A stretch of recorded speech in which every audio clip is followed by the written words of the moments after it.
Welcome. As you're all coming in, just letting you know we're recording for tonight. So I remember to press the record button. So we'll go ahead and get started in a few minutes. Happy holidays early to everybody. Well, I guess it's not early. It really starts on Thanksgiving. So I've never seen trees and decorations go up so fast as this year.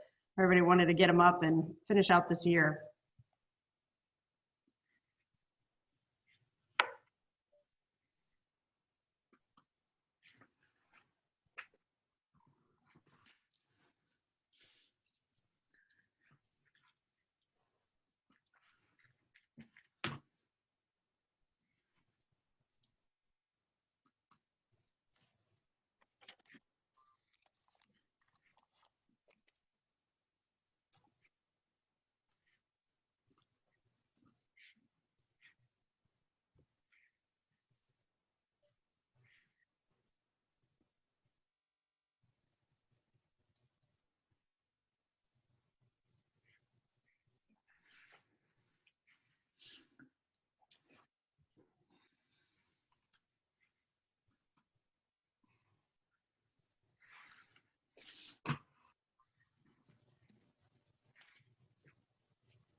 While we're waiting for everybody to come in, we had a bunch of spellers here today. We're doing the Scripps National Spelling Bee, and I think we had about 3 or 4 kids come yesterday to take the qualifier, and then probably another 10 or 12 come today. So these are our super spellers that in a regular world might have gone on to the finals in DC and stuff. So we'll see how we do.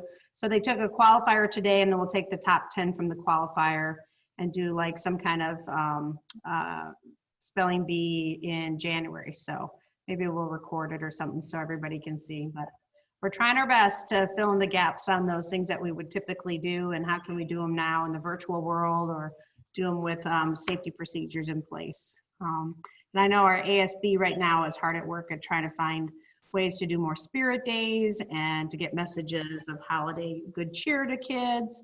I just stopped by the ASB class today, and I got to hear some of their ideas coming up, and it's hard on everybody, but we're trying to fill the gaps, like I said. It is 7:01, so I want to go ahead and get started. We've got about 50 some people in here. They'll continue to trickle in, I guess, as their reminders go off at home.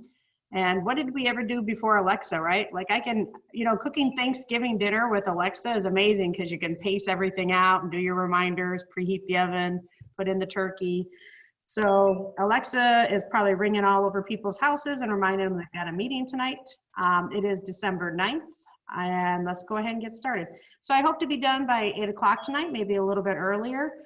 This is, I think, our 3rd or 4th parent reopening forum. So your questions actually are so good, and your questions, even if we can't answer them that night or tonight, we look into them, and then we get back to you at the next forum or through email messages and stuff, the answers. So no question's a bad question, and we love them because if we don't know the answer yet, we'll find it out. So welcome to our reopening Mesa Verde Parent Forum. Let me go ahead and switch my next slide. Sometimes it works, sometimes it doesn't. Just to let everybody know too, we are recording this for tonight, and I'll post the video for people who weren't able to make it. So what's the process for the presentation? Same as the other ones. I have our assistant principal, Melanie Brown, here. She's going to monitor the chat. She'll monitor the Zoom and watch the waiting room for me as I go through the information. If you've got a question, like as I'm going through, realize I might get to it later, but go ahead and put it in chat, and Ms. Brown will go ahead and monitor that.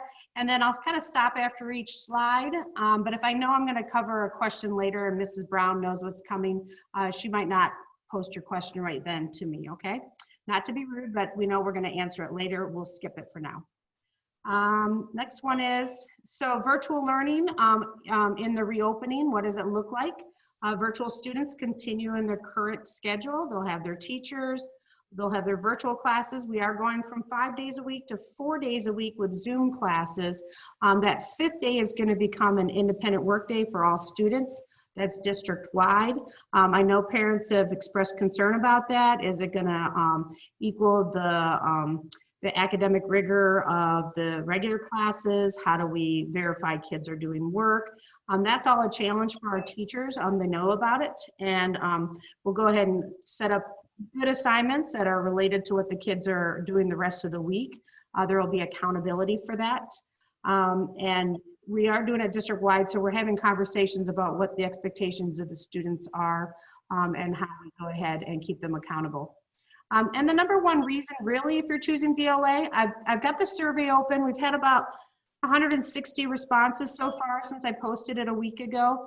Not a huge changeover from parents changing their mind between summer and now. A few, it's probably a net gain of about 40 changing from in-person to virtual.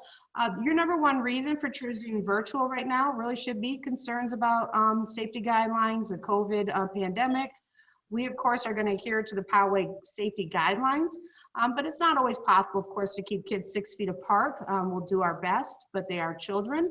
As family, you need to make the decision that's right for you and your children. So again, if you would like to change your summer commitment, there is a survey link that's been sent out. I'll send it out again probably tomorrow night, so you get it one last time. But I think most people who wanted to change their mind have filled out the survey by now. Now let's say we reopen and you chose virtual and you want to change and come to in-person. Your child found out their best friend is on campus and they want to come and have lunch with them.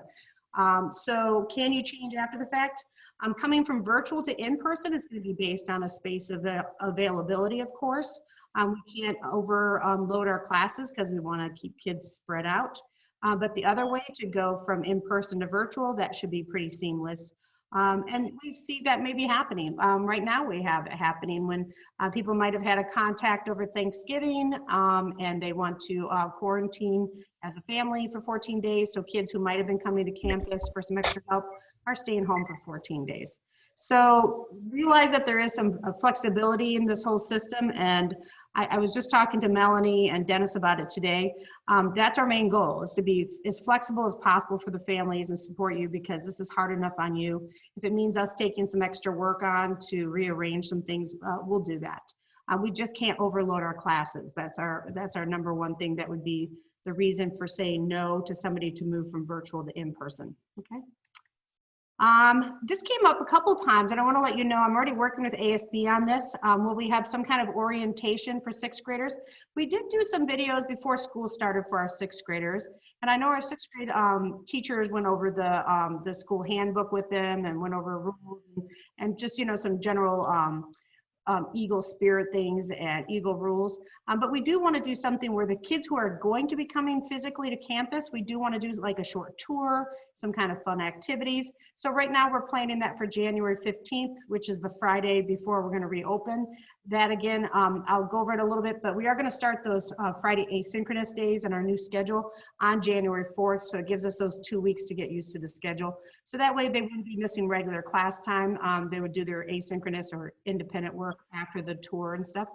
And then we don't want to leave our virtual kids out. So if we come up with a cool activity, we'll figure out a virtual kind of version of it. Because usually our web, our welcome everybody orientation is as much about going around the campus and getting a feel for it. The other piece of that is really about making friends and maybe doing some get to know you kind of activities. So we're kind of figuring all that out, and we would do that after we do the in-person tour on the 15th. Probably the next Friday is when we would do something for the students who stay virtual. So questions about those two things I've talked about so far? Melanie, do we have comments coming in? Hello, dog. Melanie, do you see any questions right now that would be specific to those couple slides I covered? Yes, there's a question regarding the survey. Instead of making a reference to the summer survey, can we just have the option to clearly pick virtual or on campus instead of the current options, or switch from in-person to virtual or virtual to in-person?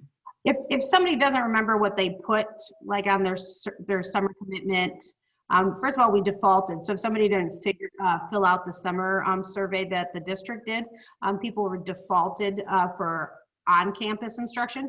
So if you're not sure what we have on our record or something, you just want to put in there that you want virtual or you want in person, you can choose one of those two things. It says switch me, but it doesn't matter. I'm going to look at really what the answer is, not if what your original was. Okay. And then that goes into our database so that we can run, we have a large database called Synergy. So we tag the students in there, and that way I can sort classes and stuff based on virtual versus in person and know how many kids I can fit in the class, things like that. I hope that answers that question. Okay. So what will it look like on January 19th once we start coming back in person for students who choose that? Remember, we're doing this concurrent simultaneous model. We've talked about that a few times. That's district-wide at all secondary schools. It allows us to keep our current teachers and courses. There might be a few exceptions. Just if we're really looking at PE and how we can kind of rearrange our PE sections. Kids would have the same period, but we want to kind of balance those PE classes. So that might mean their actual teacher changes, but then the teachers are all going to really coordinate their work and their grading and everything like that. So it's going to be a real team effort as far as PE goes. Again, that Friday will be an independent work day for all students. Virtual students will Zoom into class 4 days a week. In-person students would attend 2 days a week on Monday and Tuesday, or they would come on Wednesday and Thursday if they're in the second half of the alphabet. Other days you'd be Zooming from home into that concurrent classroom. In-person students in class taught by virtual teachers. So if the teacher stays virtual, but a student is coming here, Amy Jones is coming to school, but her teacher, Mrs. Smith, is at home, they would go to a classroom and Zoom into Mrs. Jones' classroom, or Mrs. Smith, sorry, classroom while they're here on campus. I'll go into that a little bit more later. I know there's always a question. I just wanted to make sure when we're talking about the instructional model that I've covered this again so everybody understands what it looks like. That's the concurrent instructional model that we'll have district-wide at secondary. And we have a bit of this going on campus already. Probably all campuses have different teachers trying it in different ways. Okay, so this is the big question that keeps coming up all the time is which teachers will be virtual and how does that work? Will my students' teachers be virtual even though I'm sending him or her to school on Monday and Tuesday? What's going to happen with that? So we do have a small number of teachers on our campus. We're about 20% here who will continue to teach virtually for a variety of reasons.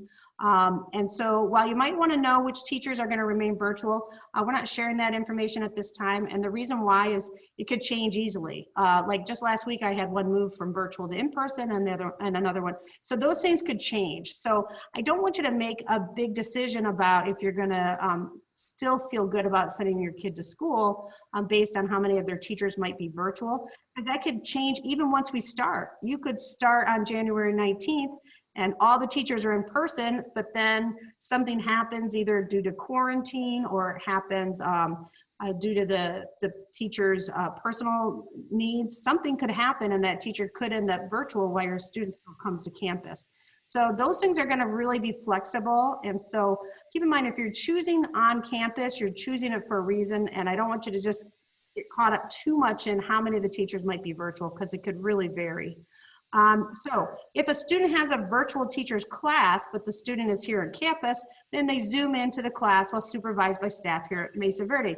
We're using that model now. We've got, I think, probably close to 80 students coming anywhere from 1 to 5 days per week. They needed some extra support. And so they're coming and they report to the library, to a classroom, and they Zoom into their classes while we supervise them.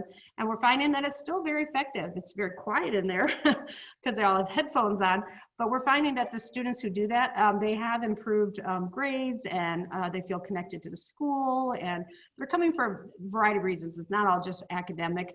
The board has been talking about this. How can we support kids who need more time on campus? So like I said, it is working and we're seeing very positive effects from it. They get to see their friends at lunch, they've got passing period, and those in-person kids still benefit from all that peer interaction, social emotional support, routines. They get to come to campus in the morning, see their friends. So there's a lot of bonuses to that. It'd be rare for a student to have all virtual teachers. I don't know that would happen ever based on like what I know already, but they could have a few teachers who are virtual. But again, situations could change, all right? So questions about that? That one comes up a lot, I know.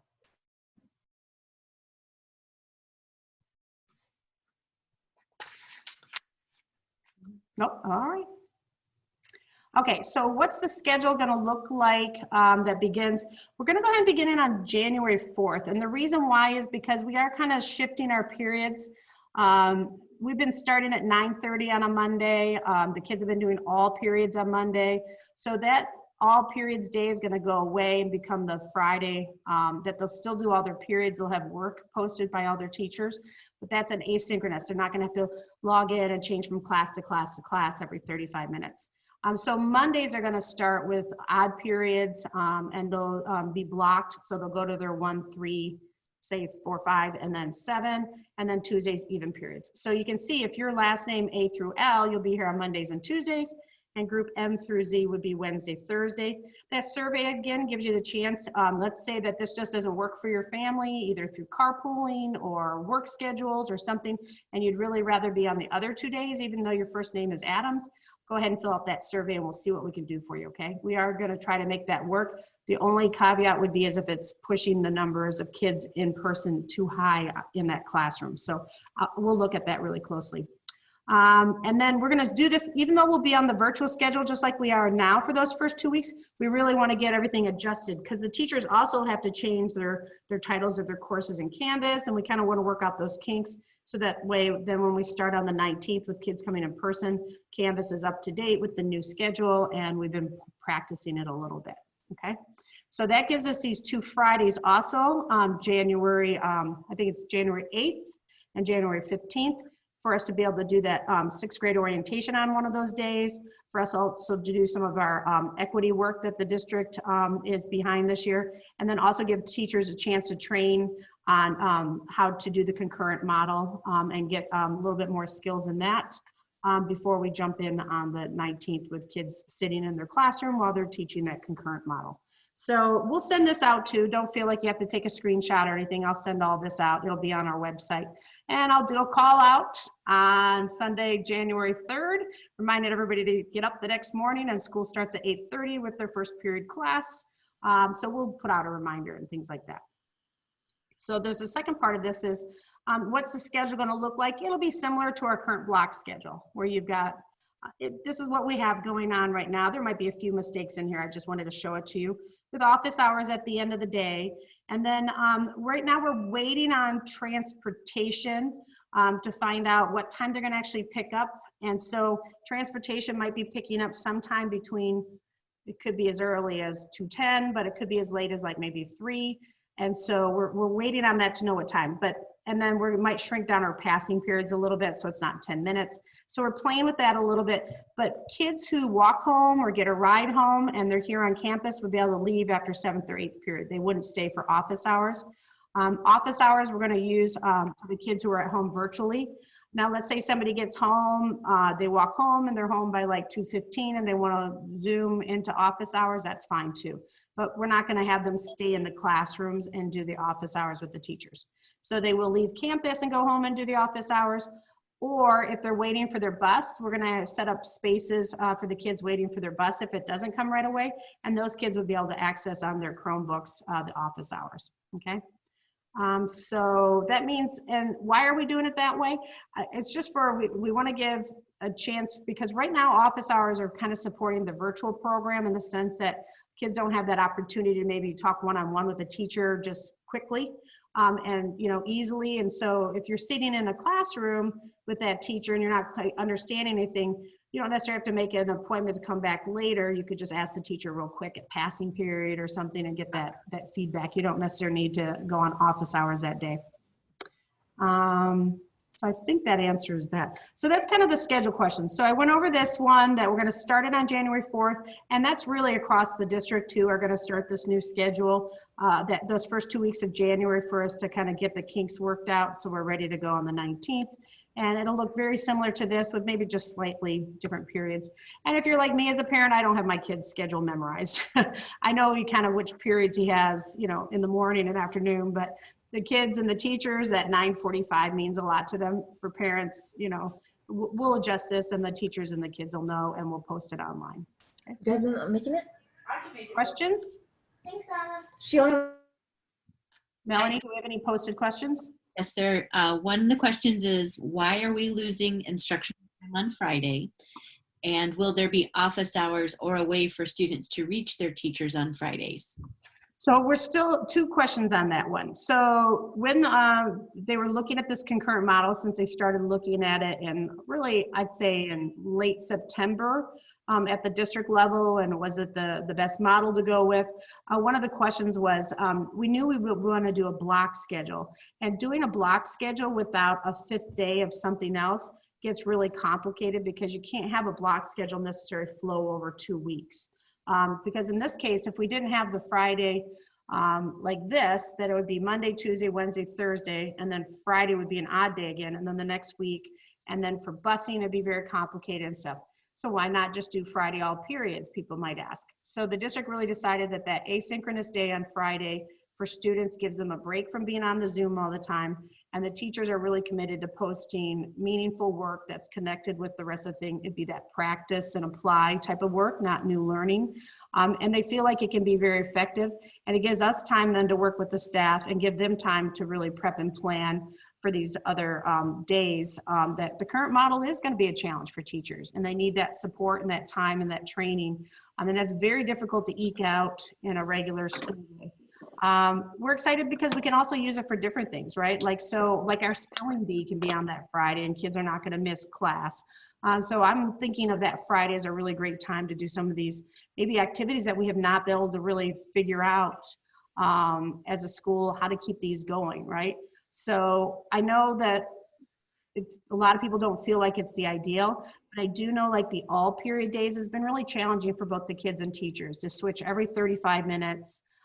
Being on the computer all day, that's really taxing on both the students and the teachers also. So we're hoping that this will be effective. It'll still be through Canvas, but the kids can check their assignment and then do some work. And they'll be given, I think we got to give the kids some parameters and some help, and help them think about a schedule for the day, so they don't just wake up at noon and not do anything until 3 and then try to get it all done. Because we do want to make sure that it's getting done on that Friday and it doesn't just trickle off over their whole weekend. Because as a family, that weekend is yours. I've always felt that way, okay? So that is the one that comes up. And these are, oh, by the way, these slides that I put in here, this is after the last form. These are questions that came up after the last form. And I wanted to, and then we made a presentation. I don't know if you got a chance to look at it, but we forgot to record our Zoom last time. So this time I'm Zooming. But so we went ahead and took the questions from the chat, and we blended them into a presentation. And I kept a lot of them in this one, just because they really, like, these questions summarize what people were asking that night. So if you weren't at the last one, these ones came up. Sometimes I didn't have the answer that time either. So why are we doing that? Again, it is going to be based on 270 instructional minutes. So the time's not directly with the teacher, but the work will be meaningful and monitored for completion. Will there be like office hours on Friday or time for the kids to connect with teachers? We're kind of working out the logistics on that, and we will let you know. But students will be held accountable, okay? And hopefully they can get a little bit of break from the computer too, and it's, you know, some reading of a book and pencil to pen, pencil to paper and things like that. And again, Canvas will be the vehicle to deliver curriculum. So the other piece that comes up a lot is with this new schedule, what do we do about Monday holidays, okay? People feel like there's a lot of Monday holidays. There's actually 3, but one of them is part of that February break. So this question came up last time, how are we gonna do Monday holidays? I didn't have an answer last time, but we've worked with our leadership team since then, and we've worked out that, so on January 19th, we're starting this new thing on a holiday week. It's kind of tough. But that Monday will absorb that Friday asynchronous day. So the rest of the week will be blocked, as you can see. So that's for this one, Martin Luther King Jr. Day, and also the Memorial Days in May. And then February break is odd this year. We usually have the whole week off, but to make the late, remember we started school a little bit later this year. We started on September 1st. So to gain those days back, so we didn't have to go all the way through into July, they took days here and there. So in the February break, it is actually not the whole week off this year. It's a 3-day week. So again, thinking about these blocks, how do we do this? So we decided that The Tuesday and the Wednesday will both be a block day, and our A through L kids will get to come one day and M through Z on another day. And then we'll do that asynchronous day on that Thursday. So these schedules take a ton of time and figuring out. It shouldn't, but it does, because every little thing you do causes more questions. Like, will this one be an odd day or an even day? You know, like those little things have to kind of be worked out, and checking with staff and reason checking it, as I'd like to say, if it'll work. Okay, so that's how we've solved the Monday holiday. Here's some other questions from last time. What's lunch going to look like? We're just going to do one lunch. And the reason we like that idea is there might be about 300 kids here for lunch, but we don't have the crossover of one group coming out, one group coming in. We can spread them out. The lunch is a decent amount of time, probably about 40 minutes with the passing periods on either side. And the other pieces I just was talking to Mrs. Furtado, our librarian today. That library is packed. I know when my kids went to Mesa Verde, or I would come and visit the campus for something, that library is bursting at the seams at lunch. Well, we can't do that obviously in COVID. So we're talking about maybe setting up a secondary library so they have 2 spaces they could go. We could set up carts of books, give place for kids to just kind of be quiet if they want and read a book and do some schoolwork. So we're kind of looking at all these ideas on how can we offer activities to kids that maintain social distance, don't share materials. How can we open up the gym maybe? So we're working on those little things and try to come up with some creative ideas. So if you've heard about anything people are doing at lunch across the country, you got friends other places, other schools, please feel free to email us ideas for activities at lunch to help entertain the kids. We don't want them just sitting there staring at their phones, and because this is what happens with the phones too. You know, they look at their phone and what do? They show their friend. So their friend leans over and they're both looking at the phone. So we're trying to figure all these little things out. And for every question that we answer, 10 more pop up.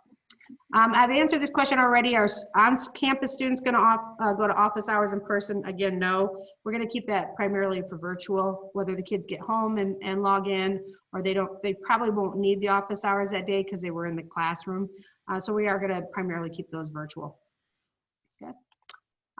So again, the safety stuff, I know most parents here are probably here because you're going to bring your kid back in person. So you probably have questions about the safety. We are following the guidebook. We've certainly got to really test our knowledge of it. Every site in the district, you know, we get a kid that will come to campus either in a special education classroom or here for one of our success groups, or a teacher comes in contact with somebody. So we go through our decision tree, and then you've gotten an email from me, because we will get cases that somebody's been exposed to it. Doesn't necessarily mean that everybody in the room has to shut down, but we have to follow all these protocols. This is probably the most challenging part of COVID, is making sure that we're following all the protocols, that we're notifying people in a timely way, that we're keeping our staff, students, and families safe. So does a whole classroom have to quarantine if there's a positive case, or just those in near proximity?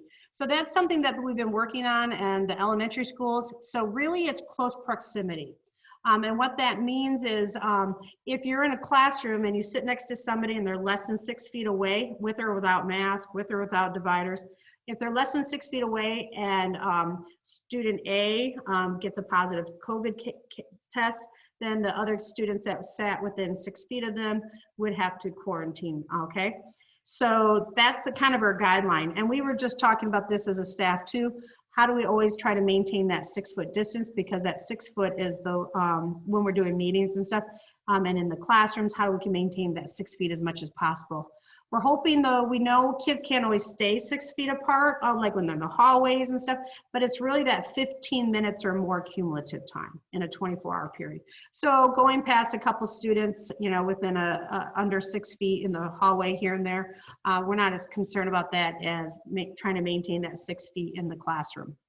And then there's more directions on here, but that's the one that's really the toughest one. And we do contact trace. We do find out who was sitting next to that person, or who that teacher was working with, or if the staff member was working with somebody in the office for more than 15 minutes. So that's just part of our procedure. It takes a lot of time. I have to tell you, it really does. So parents, if you think your children have any symptoms related that are COVID-like, anything respiratory, cough, any kind of flu-like symptoms, please keep them home, because if they come and those symptoms show, then we have to call you, and then it's they're going to have to stay home for a certain amount of time. It's complicated.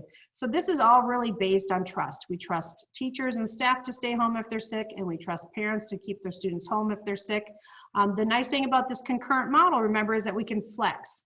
Your kid's not going to have to get a packet of work. You're not going to have to come pick it up a couple days later. They're just going to seamlessly, if they're not that ill, they're going to just seamlessly go right into the class virtually. So they might not come on Monday, Tuesday anymore, but they'll still be in class Monday and Tuesday, just virtually from home. All right. Safe return. Remember, we do temperature checks at the gate. We're going to close that back gate. That's one thing I wanted to share tonight. I know a lot of students use that back gate to come into campus, but we don't feel like, especially in the first couple of weeks of this, that we can maintain that much perimeter and do all the safety checks. So at least until we kind of work out all of our kinks and systems, we are going to ask everybody to come through the main gates up front. There's one over by the 6th grade lot and by the front gate, and that's how we'll screen students. We are going to open up and have a pretty wide open a time that people can arrive during. School starts at 8:30. Students could arrive as early as 7:30 and get screened, and then go in and sit in the cafeteria area or something and read or chat with friends. And then the campus will open for them to go down into the hallways by their classrooms at 8. So we're going to give you a wide range to be able to drop off. And I know as a parent, for me, always try to stay in those short drop-off window times was tough. So they could walk to campus a little early, or you could drop off a little early. Okay, so 7:30 to 8 will be open for screening, and then obviously they can still arrive from 8 to 8:30, and then the main campus will open at 8 for the kids to go down into the hallways by their classrooms, and they'll be monitored. We'll have our 6-foot distancing out. We've got lots of hand sanitizer everywhere. We know that, you know, aerosols are still in the air. These little, the things on the desks and the tables, they really help remind students to kind of stay in their bubble, right? Like that's part of it. And the see-through is really nice because then the teachers can keep an eye on them. Questions about safety? Here's some more that you can read as I take questions. Yes, there are some questions about safety and others too. Sure. So the first one is, given increased COVID cases, at what % of cases does the school have to shut down or close, and how close or far is Mesa Verde from that? My understanding, you know, I haven't looked at that in a little bit. I think it's 5% positive cases, 5%, I think, and I'd have to look at that, but I think it's something like 5%. Because the district monitors that and stuff, and they call us on anything. If a family like from another school has a positive case, they call all the schools of siblings and see if they're coming to campus and things. So we're monitoring that really closely as a district. I thought originally it was 5% then a school has to close. So right now we're at over, probably with staff and students, we're over 200 people here daily. So in that case, we're talking about 10 positive cases to close, if I'm correct about that 5%. And then at this point with the stay-at-home orders, I know that came from the governor and everything, we're in the purple tier and all that, but we can still remain open because we've been open. We've got special education classes on campus. We have other students coming to campus for support. So we can continue with those. Unless there was a actual direct order like some school districts have gotten or made that decision that they're going to close. So right now we're moving forward that we're opening on January 19th. If right now, because we know that we're kind of in this spike zone and stuff, if as a family you were planning on your child coming back in person, but you think I'm going to wait it out for a while, you can go ahead and leave them on in person and then send us an email and say, leave his spot open, but I want to go ahead and have him start virtually for a month or so. I think we can work with that. I hope that answers that question.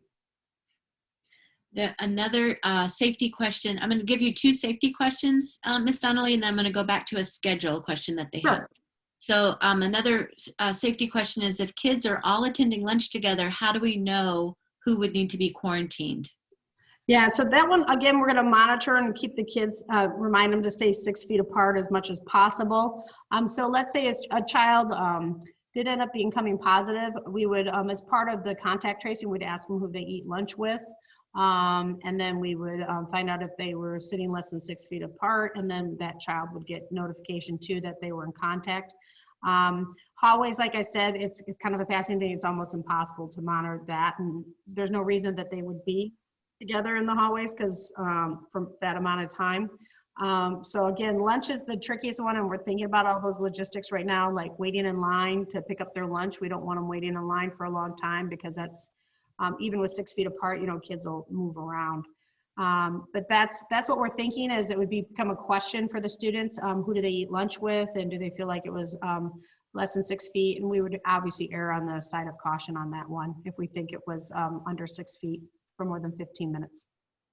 There was a similar question regarding PE. So like, how would you know who the close contacts were in PE? Well, PE, I think actually we can keep them 6 feet apart. I'm actually not terribly worried about PE. We'll have probably 2 live classes with maybe 30 to 40 kids at a time, but one would probably be in the gym, and you can really spread 30 kids out in the gym. Same thing for the field, they could really spread out. So and they're not gonna be using the locker rooms. So the locker rooms is much too tight of a space, plus the ventilation we don't feel is adequate for something like this. So I'm not too worried about PE, to be honest. I think they can spread out. And trust me, the PE teachers are thinking about this, every detail of it. Okay, so the 2 schedule questions. Yep. How much training will teachers receive in concurrent teaching? It's a difficult trick to meet those needs of students in the room and those at home. Yeah, it is a difficult tip. And we've had pilots going on around the district and trying it out. And we have teachers here who are trying it out. So we have an all-day we have a team coming to set up like a model classroom, and then teachers can come in and try, get some advice and training and stuff on the 7th of January, which seems kind of close to the 19th. But then remember, we have those 2 Fridays where we can offer additional training for teachers and teams to work on this and to get a little bit more familiar with it. I can't promise it's going to be perfect from the very beginning, nor was virtual learning perfect from the beginning, but a lot of teachers, after a few weeks of it, and certainly a month, were really feeling better about it and more confident about their virtual instruction. So if you think about this as starting with the virtual instruction being strong and rigorous, if they're teaching virtually and there's kids in the classroom, instead of the kids looking at a Chromebook all the time, remember the teacher can broadcast their information on the screen in the front of the classroom, and you can have interaction and stuff like that. So the course is going to be the same. It's just the kids happen to be in the classroom where they can turn and talk to a partner, right? 6 feet apart, but they can turn and talk to a partner. It's just a kind of a different thing. And then balancing that as a teacher, I'm not denying that's not a challenge to be monitoring your screen and watching your kids in the room. Mesa Verde has the benefit of, we have very well behaved students, and they're concerned about their academics and they want to do well. So behaviorally, I'm not so worried, especially when you have like 8 kids in a room. It's not going to be a huge classroom management issue. I think part of it is getting a student to become maybe a co-host to help if there's a wait room, like a kid arrives late to class. It's a great deal of help for me right now to have Mrs. Brown in here looking at chats with me and monitoring the weight room. So we do have those trainings. Like I said, that's one of the reasons we decided to start on January 4th with the Fridays asynchronous. So that gives us 2 full Fridays, plus that training team who's coming to campus on the 7th to help out.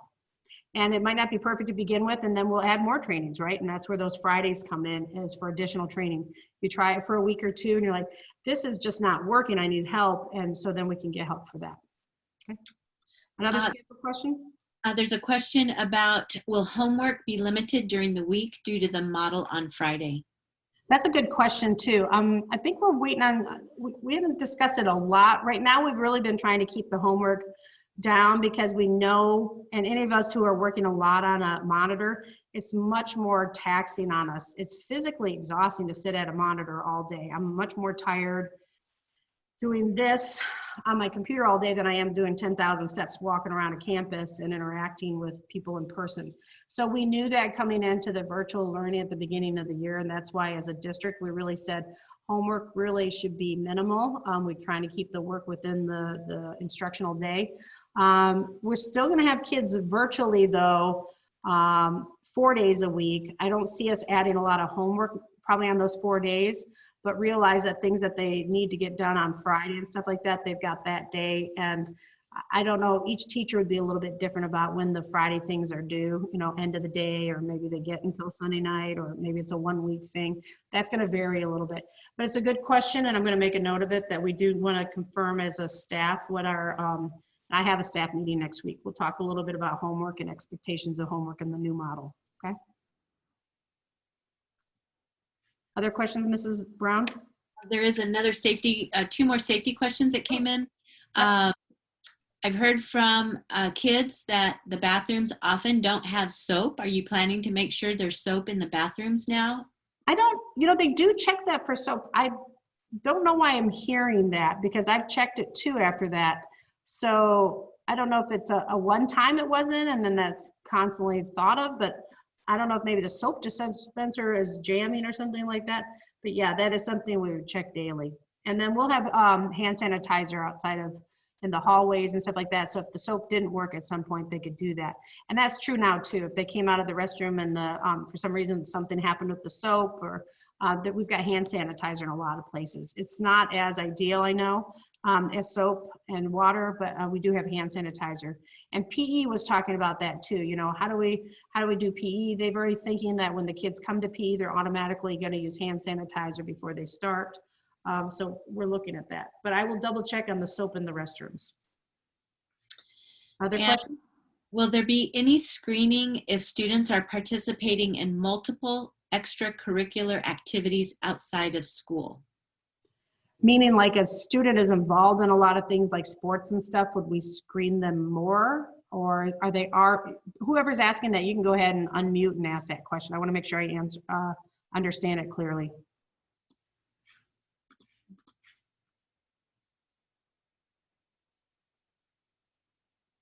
I'm thinking we don't have a ton of extracurriculars going on right now. I know we've got a couple of virtual things. We have some virtual clubs going on like Cyber Patriot and stuff. So if you're talking about kids outside of school and I happen to know that they're on a sports team or something else, I don't know that I would do additional screening. We'll do the screening when they come to campus. At the gate, we do temperature and symptom checks. So I'm not sure if that answers that question. No? Yes? Hello? No. Okay, we can come back to that one too. Other questions, Mrs. Brown? Will ACEs be open?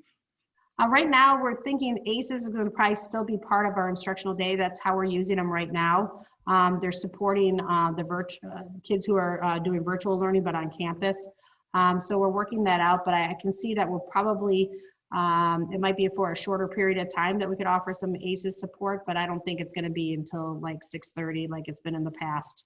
And like I said, with the opening the campus, the gates at 7:30 for kids to start getting screened, and so they're on campus on time, we'll help supervise the kids during that time. It's not quite as fun as ACEs, I know, but for an hour before school, they could come earlier. So we're working on that a little bit, but we really need ACEs support during the day. We have to look at what our priorities as a campus are and to make sure that we can help students during the day with instruction. That's our goal right now. So here's some other questions that come up. Will rooms be clean between periods?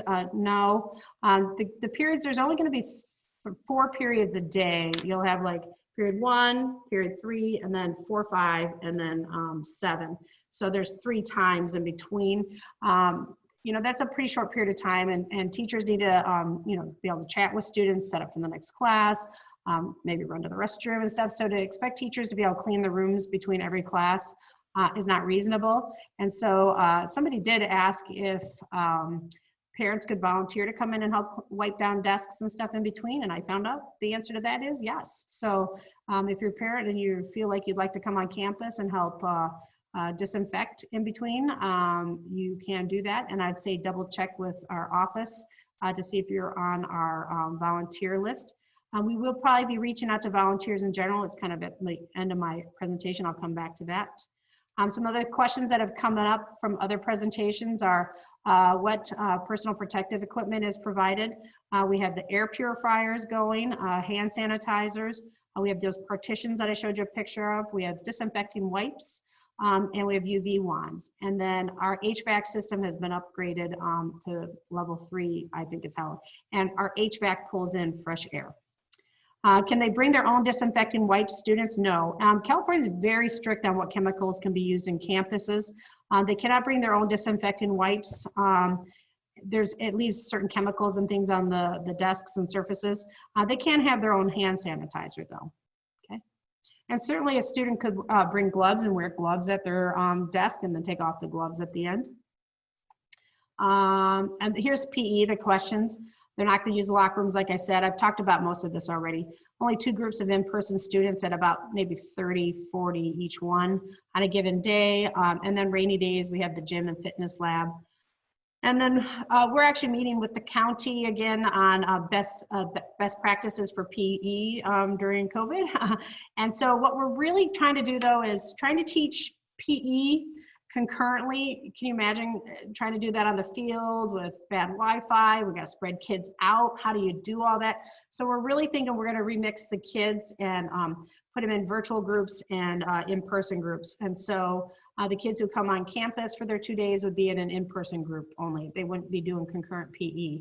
And the kids at home doing virtual would do virtual. So that means that your kid might have a different PE teacher, but remember, they're all going to coordinate. The 4 PE teachers are going to coordinate their activities. It's really going to be a team effort. They feel like that's actually more work on them, but it's better for kids in this sense that if we can do it. And so we're working on the numbers right now. I think we can do it though. Okay. Questions about PE? I know that's always a big one, because how do you do PE? Do they have to wear a mask when they run? Do they always have to be 6 feet apart? Can they pass a Frisbee? So a lot of these questions we're kind of still looking at the county for, best practices from schools and private schools that have already been open and how they're doing it.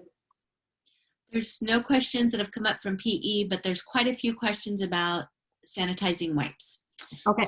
The first would be, why can't kids be trained to sanitize their own desks every time with the wipes? And can they have access to the school, to the wipes at school? So the wipes are using, they're not Lysol like you think of. These are actually industrial disinfecting wipes. So it's a chemical that you actually have to use a glove to. I mean, it's not going to burn your hand, but protocol with these as you wear a glove. So I know at elementary school when the kids would, when the teachers would use the Lysol wipes and you rub the desk and you love to see your dirty handprint on there and it proves to you the dirt's all gone, the germs are all gone. Our electrostatic sprayers and our wipes, while they might not give you that clean feel like a Lysol wipe does, they do disinfect. So we're talking about disinfecting. Can kids use them? My understanding right now is a no at this point. If a kid wore a glove, could they? I can find that out.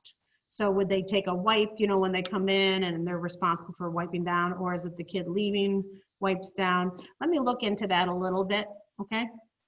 Right. There was some clarification on the question from previous, Yeah. and about the extracurriculars. Oh, sure. So the clarification was, I see several kids who are doing sports outside of school unmasked. Will they be eligible to come to school? You know, I can't, like, I don't police the world. If a student comes to campus, I screen them and we do the symptom checks and then they come on campus. So I haven't really had that come up where if people called me and said, I know Joey is playing football and he's not wearing a mask and they're all close together and I see it. That's getting into a really tricky world of policing outside of school. You know, we have school hours. And that's the hardest thing about COVID, right? Like, it's all based on this trust factor in many ways. We're trusting parents not to bring their students to school if they're sick and just giving them Tylenol to, you know, mask a fever and stuff. We're trusting people to self-report. We're trusting, and we're hoping that with the concurrent model that it makes it easy, right? You don't have to get all new teachers. You don't have to get a work packet. We're hoping with this concurrent model to make it easy to flow from in-person to virtual, that there's not the stigma or the worry about the workload and stuff like that. So we're really hoping like that's at the root of all this.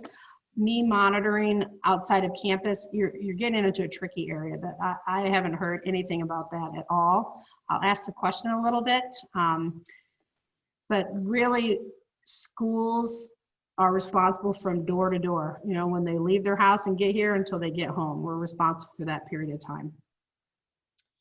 There is some questions, maybe, and some confusion about how volunteers can be used. Because they're not allowed in elementary school.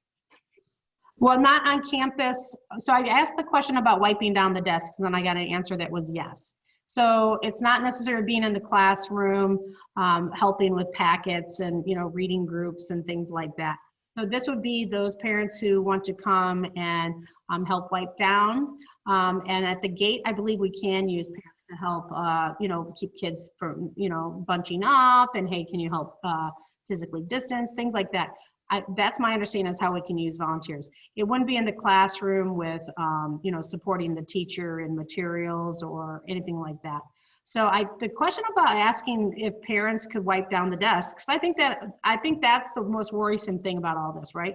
Is how on earth are you going to have these? But remember, it's 8 kids leaving the room. So 8 kids leave the room. They're sitting at the desks that are marked with, say, blue tape, right? They leave, the next group comes in, they sit at the desks that have green tape, right? So they're not even sitting at the same desks as the kids who just left. And then, you know, like, so the desks are only getting used twice, really, by the group in the first period and the group in, say, 5th period. And then the green desks are getting used by the group in 3rd period and 7th period. And, you know, like, we're not finding that there's a lot of, you know, passage of this from that type of thing. So we feel like coming in at night and doing the disinfecting and stuff is going to be effective. Trying to disinfect between every class. Some teachers are going to do it just because it's how they run their classroom and it's what their comfort zone is. But the district has not mandated under the guidelines that we have to disinfect every desk every time the kids leave. And I think that's the hardest one I think that people are struggling with. And it might get that after we get this all up and running, we find that we're able to get it done with some parent volunteers and stuff like that, then maybe we can. But if that's the only reason that if that's your biggest concern, I'd say then on campus is probably not the best fit right now. Good. Other questions, Melanie? Yes, will there be a cap on how many kids can take the school bus to ensure social distancing, and how will they be able to social distance on the bus? I think the school bus, from what I understand, is they load back to front, so you're not passing in front of each other, right? And then they load from front to back, so they don't cross over. We've got our special education buses, which have been running since like late September, and they can spread the students out. They screen them before they get on the bus. And I don't think they're going to cut the number of routes. I think they're just going to, remember, only half the kids will be, not even half. So if they normally run a bus with like 40 kids, I could see it probably be maybe 20 kids. And I think a bus has, seat 40, I think there's 24 seats on a bus and stuff. So I think they're going to do that. And I think when they're all facing forward too. So I know transportation has some of their own guidelines and stuff. And you can check out the transportation website for that. But they are screening before they get on too. And then what can we donate to help out? That's nice. That's a good question. So the wipes and the disinfectants have to be like a specific one through the district, and you know those are approved. We can't just take like Lysol wipes and stuff. So let me ask that question. I hadn't really thought about that. Thanks for your generosity, and let me see what I need, okay? And then we'll post a list or something like that. There's quite a few questions about band and music, which I believe you're about to go. Coming up. Yeah, that's coming up. Let me go ahead and keep clicking along here. There you go. Whoa, it's psychic. So how will the music programs work? So we are testing out the state and district guidelines. So right now the state says kids can practice outdoors for band, socially distanced and with bell covers. There's also some kinds of masks, I think, that have like a slit in it, so you know their nose is covered and stuff. So we're looking into those. Orchestra students can play indoors because it's the violin, and they would still be wearing a mask. So our concurrent model means that Mr. Pastorero, like the band teacher, will work with his music assistant, Mr. Resto, to conduct both virtually and in person at the same time. Right now, we're trying, like I said, Mr. Pastorero is working with 8th grade class, some of his 8th graders to come in, and they meet outside, and then they're playing out behind the gym to see how it works and stuff, what's the number of students. So, and then other kids would get an opportunity, obviously, to practice at home too. The choir teacher, so chorus also has to be outside and they have to wear a mask.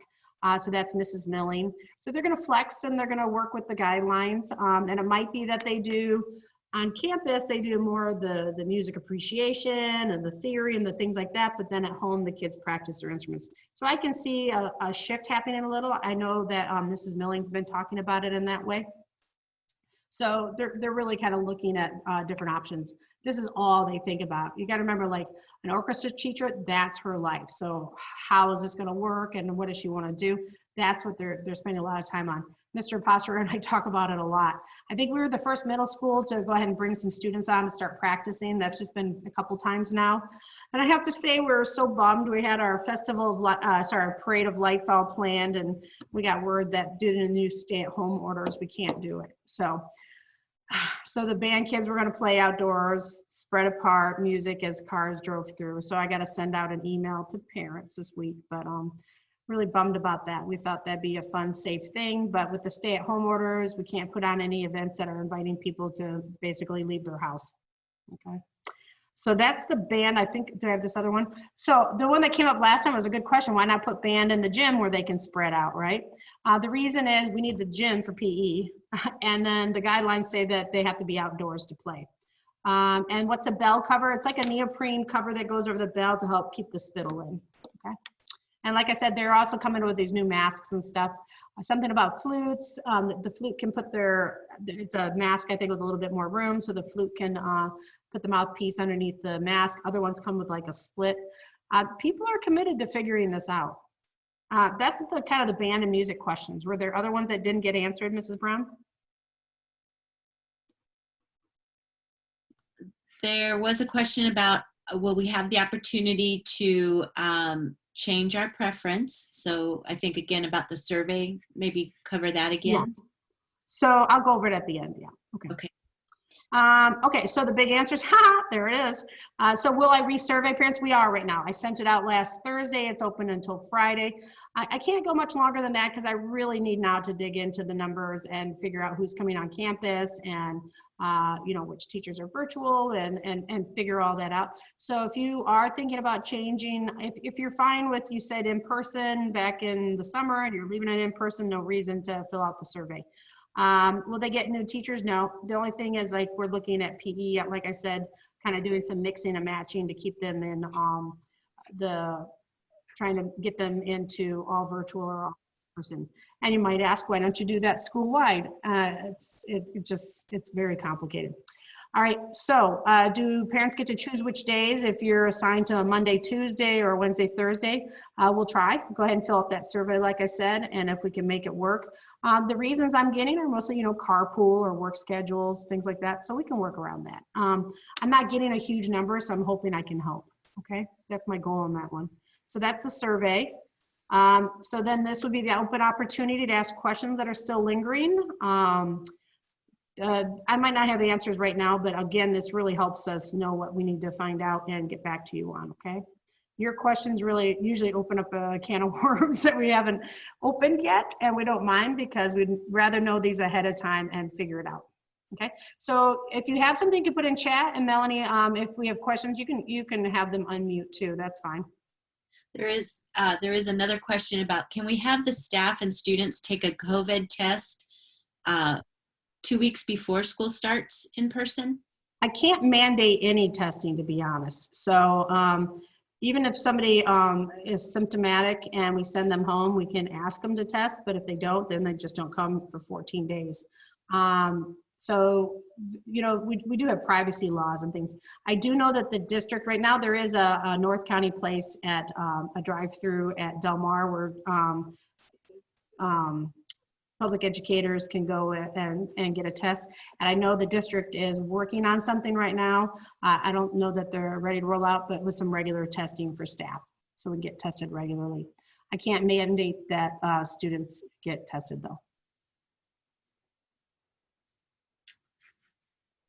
Any other questions? No, I think that's What? all. That can't be right. No. There, I'm going through it. It looks like it. There is another question about, is there going to be an orientation for sixth graders? Mhm. So I do want to do something for the sixth graders. It'll be the Friday before we reopen, so that's the 15th. We'll probably have, if you do the simple math, we've got about 350 sixth graders. Let's say about half are planning to come back. That gives us 175. Mrs. Donnelly wasn't a math teacher, but she can do it in her head. So 175, and then we'll probably divide those into like 3 or 4 chunks. So it'll be a smaller group of students, and we'll socially distance and take them on a tour of the campus, show them where all the things are, get them to get to meet like the librarian, all those kind of fun things. And then certainly next year, I think we're going to have to do something extra in the summer because a lot of our sixth graders are not going to be coming back this year, probably about half. And so I think when they're coming as seventh graders next year, not only will we do some sort of sixth grade, obviously web, welcome everybody, orientation, I think we're going to have to add one on for our seventh graders too. So we're thinking about those things. We want every kid to feel welcome here and to not feel like they missed out. I don't have any answers about promotion for 8th grade at this point. You know, we're in a kind of a wait and hold on those kind of things. But if you have fun ideas that you've heard about from other schools, like I said, around the country, ideas, feel free to shoot me an email. Our Barracuda spam sometimes grabs them, and I'm not sure why. So if I haven't responded to you, I promise I'm not ignoring you. Our Barracuda spam, I'll get like a report that's got like 100 emails in it, and I try to check it all the time, but I get several a day. So I think that's for that information. And I do want to just say thank you. You guys have been super patient, you know, giving me kudos on teachers. It's well appreciated. The teachers are working hard, and I know the students are working hard. But, you know, I know you've been patient, and we don't always have the answers right away. And the feedback I get is just really positive in the fact that, like, you get that part. Like, we are reinventing every system that's taken us 26 years at this school to develop. Everything, you know, from like how to go through the lunch lines. We got to look at that and how do we spread it out. All these systems that have been refined every single year to get better and better, we have to look at it from ground up, and it's a lot of work. And I'm not saying we deserve, you know, martyrdom on this one. I'm just saying, like, we're not delaying on getting you information through any reason other than it takes us a while to get the answers put together. Oops. It is 8 o'clock. So I would like to wrap up if there's any 1 or 2 last questions, and then I'll capture this chat to make sure that we caught the answers, and I'll send this out again by tomorrow or Friday. So if parents weren't here, you can tell them it's coming via the email. Anything else in there, Mrs. Brown? Lots of thank yous, lots and lots thank you. of thank yous. And then one question about, will sixth grade camp be made up? Okay, so no, not made up that I haven't heard about that yet, but sixth grade camp's probably just not going to happen this year. Obviously they can't do all the safety protocols and stuff. They were putting out some different options on sixth grade camp for this current sixth grade year, and it just can't work. So we were just talking about that as middle school, and I'll probably send it out in Friday's newsletter. It's so hard because that's a big part of our sixth grade, I know, and our seventh graders missed out on it last year as sixth graders. You know, we can spend a lot of time to make up things that were missed, or we can just kind of move on and try to make things extra special when we do have events or when we move on to next year. I had a senior, you know, last year, and he missed out on all of that prom and stuff. You know, it's really hard, and it's how we talk about it with our kids. Like, oh my God, that's the worst thing ever. Or we say, you know, these things happen. And I remember my own high school graduation, my mom was really sick and had to miss it. And, you know, and I still remember that, and it hurts my heart, but it's just a fact of life. And I go on, and, you know, we model resiliency. And I was talking to a teacher today about resiliency in the students and, you know, what's going well online and what would she take, you know, from her online when we return in person. She goes, no, there's some really good stuff, you know, like developing good lessons and learning new tricks, and how much the kids have learned just already. We always assume kids are very tech savvy, but Not always. I spent a lot of time teaching fifth graders how to copy, paste a photograph from a website into a Google document. So they don't know it all, and they're learning a lot more. They're learning about how to figure things out and how to ask for help, and sometimes get frustrated. So